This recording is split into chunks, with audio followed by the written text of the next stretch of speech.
जी अस्सलाम वालेकुम students, my name is advocate Ayesha rich. आज की वीडियो में हम डिस्कस करेंगे कि इस्लामियत एलएलबी पार्ट 1 का पेपर कैसा आता है, उसको कैसे अटैम्प्ट करते हैं, किस तरह से कौन से सवालात हमें जो है वो पहले प्रिपेयर करने चाहिए, तो क्या स्ट्रेटजी है सिलेबस की, वो सारा आज की वीडियो में मैं आपके साथ डिस्कस करूँगी। पहले मैं आपको सिलेबस पे लेके जाती हूँ और फिर उसके बाद इसका तरीक़ाकार बताती हूँ कि आपने इसको किस तरह से लिखना है। पेपर को डिस्कस करते हैं।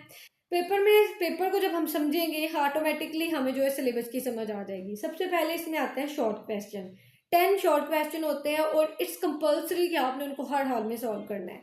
अब ये कहाँ से तैयार किए जाए? एक तो पूरी बुक थॉरोली आप पढ़ेंगे तो आपके ये प्रिपेयर होंगे। अगर नहीं आप कर सकते तो आप हमसे हमारे नोट्स जो है वो बाय कर सकते हैं, उससे इजीली आपकी तैयारी हो जाएगी। उसके बाद आपका पोर्शन आता है आयात का। आयात का लिखने का क्या मेथड है, मैं साथ साथ ही गाइडलाइन आपको दे देती हूँ। आयत का तरीका क्या होता है, शॉर्ट क्वेश्चन का बता देती हूँ। वो तकरीबन आपका मैक्सिमम एक शॉर्ट क्वेश्चन वो 1 लाइन 2 लाइन का होना चाहिए।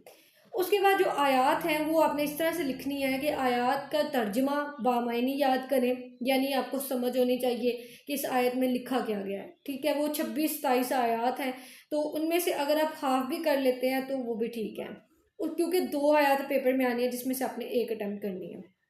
नेक्स्ट आप क्या करेंगे कि जब आपने उस आयत को लिखना है तो तकरीबन आपने 1.5 सफ़हात पे जो है ना उसकी तशरीह लिखनी है, यानी इससे ज़्यादा लिखने की ज़रूरत नहीं होती।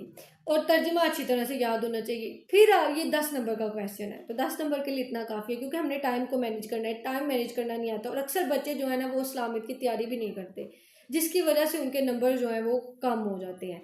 इस्लामियत को भी उतना टाइम दें जितने आप बाकी सब्जेक्ट्स को दे रहे हैं। इसके कंप्लीट है, अगर आप पास होना चाहते हैं तो इसके लिए आपको तैयारी अच्छी करनी पड़ेगी। फर्दर चलते हैं हम। आपको आएगी अहादीस। 2 अहादीस आ रही हैं जिनमें से आपने एक को अटेम्प्ट करना है। अब उसका भी यही तरीक़ाकार है, अहादीस का तर्जुमा याद करें और उसकी तशरीह पे फोकस करें। तशरीह जितनी अच्छी आपकी होगी उतने आपके मार्क्स ज़्यादा होंगे। उसके बाद फर्दर आपको जो है पोर्शन बना के दिया जा रहा है, 2-2 क्वेश्चन के हिसाब से पेयर्ड है उनका, यानी 2 क्वेश्चन आपको आएंगे शाया हिस्से में से, लॉन्ग क्वेश्चन जिनमें से आपने एक अटैम्प्ट करना है। इसी तरह से फिर 2 क्वेश्चन है जिनमें से आपने एक अटैम्प्ट करना है। ये आपका एक तरीक़ाकार लेके वो मेथड चल रहे हैं जिसको आपने सॉल्व आउट करना है। ये इस्लामिक का पेपर है। अब इसकी तैयारी कहाँ से करें? एक तो नोट्स हैं, वहाँ से आप पढ़ सकते हैं हमसे परचेज करके। दूसरा क्या है कि बीए की बुक मिल रही है, आप वहाँ से पढ़ सकते हैं। ठीक है, वहाँ पे जो है वो शॉर्ट आंसर सारा डाटा मौजूद है।